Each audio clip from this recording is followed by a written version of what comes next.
Not one, but two experimental 26H2 builds this week. This is 26340.9233. We're going to start with a hidden feature, and that's a modernized mouse indicator. You'll notice that the setting doesn't look any different at first glance, but if I turn it on and then press Ctrl, you'll notice that the ring is now much fancier. It's not this old grey stuttery one. It's nice and modern, it has some cool visual effects, and there's also the option for a more persistent indicator. Now, as you can see, if we turn this on, we now have to press Windows key, Ctrl Shift M, and we get this indicator that follows our mouse around. It doesn't go away until we click or we press Escape. Like so. And so this is a bit more like the Find My Mouse power toy. In fact, the feature name in this build does call it Find My Mouse, so that's pretty interesting. Now let's look at some stuff that's rolling out. If we stay on the accessibility settings and go to visual effects, there's this new toggle for Open Apps Maximized.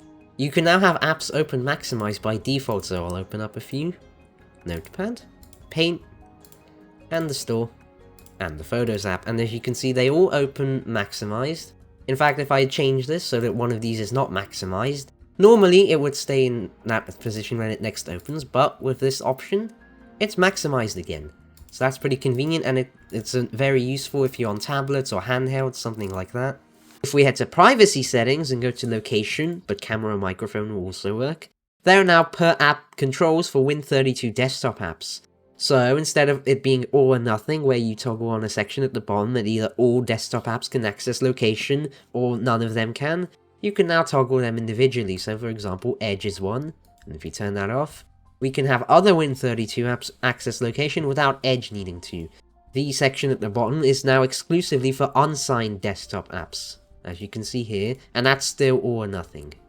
The new AutoPlay dialog, first seen in 26340.9212, is also rolling out in this build, and you can enable it in the feature flag settings.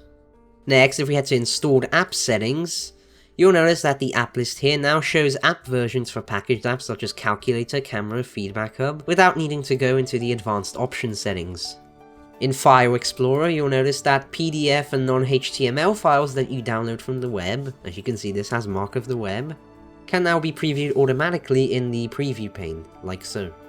The feature flags page has also been fixed up. In Monday's build, it was broken and didn't show anything, but now it's back, and there are a bunch of new feature flags that you can try out since the last time we saw it, including an option to get the start menu customization back if you lost it any time recently. Microsoft's also added give feedback links to this entire page, so each flag now has a link, and that takes you to the feedback hub. That's all for this build. There will also be a video on the beta build this weekend, so stay tuned for that. Farewell!